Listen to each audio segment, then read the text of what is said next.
कल्याणवृष्टिभिरिवामृतपूरिताभिर्लक्ष्मीः स्वयं वर्णमङ्गलदीपिकाभिः सेवाभिरम्ब तव पादसरोजमूले नाकारि किं मनसि भक्तिमतां जनानाम्।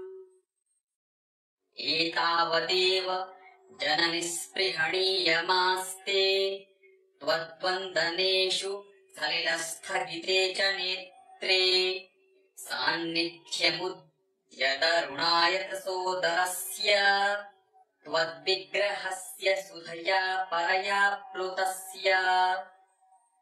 ईशित्वभावकलुषाः कति नाम सन्ति ब्रह्मादयः प्रतियुगम् प्रलयाभिभूताः एकः स एव जननि स्थिरसिद्धिरास्ते यः पादयोस्तव सकृत् प्रणतिम् करोति। लब्ध्वा सकृत् त्रिपुरसुन्दरितावकीनम् कारुण्यकन्दलितकान्तिभरम् कटाक्षम् कन्दर्पभावसुभगास्त्वयि भक्तिभाजः सम्मोहयन्ति तरुणीर्भुवनत्रयेषु।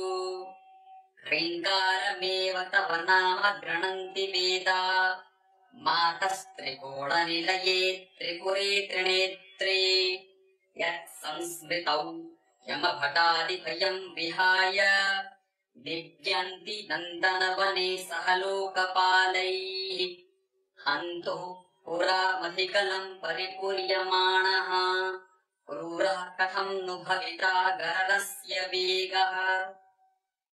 आश्वासनाय किल मातरिदम् तवार्धम् देहस्य सश्वरलता पृतशीतलस्य सर्वज्ञताम् सदसि वाक्पटुताम् प्रसूते देवी त्वद्रङ्घ्रि सरसीरुभयो प्रणामः।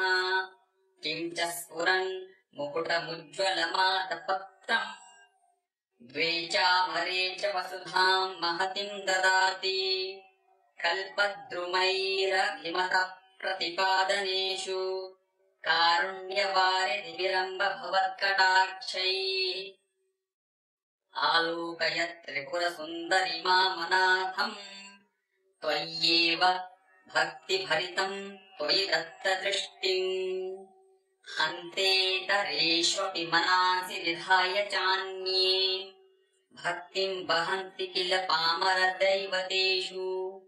त्वामेव देवि मनसा वचसा स्मरामि त्वामेव नौमि शरणम् जगति त्वमेव।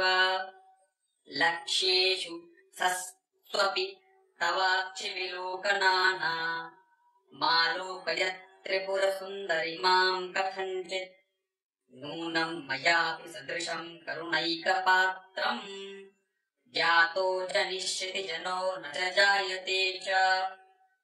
ह्रीम् ह्रीमिति प्रतिदिनम् जपताम् जनानाम् किन्नाम दुर्लभमिह त्रिपुराधिवासे मालाकिरीटमदवारणमाननीयाम् स्ताम् सेवते मधुमति त्वयमेव लक्ष्मीः। सम्पत्कराणि सकलेन्द्रियनन्दनानि साम्राज्यदानकुशलानि सरोरुभाक्षि त्वद्वन्दनानि दुरितौग्रहरोद्यतानि मामेव मातर्निशम् कलयन्तु नान्यम्। कल्पोपसंहरण कल्पितताण्डवस्य देवस्त्रिखण्डपरशो परमेश्वरस्य पाशाङ्कुशैक्षवशरासनपुष्पबाणा सा साक्षिणी विजयते तव मूर्तिरेका। लग्नम् सदा भवतु मातरिदम् तवार्धम् तेजः परम् बहुलकुङ्कुमपङ्कशोणम् भास्वत्किरीटममृतांशुकलावतंसम् मध्ये त्रिकोणमुदितम् परमामृतार्द्रम्।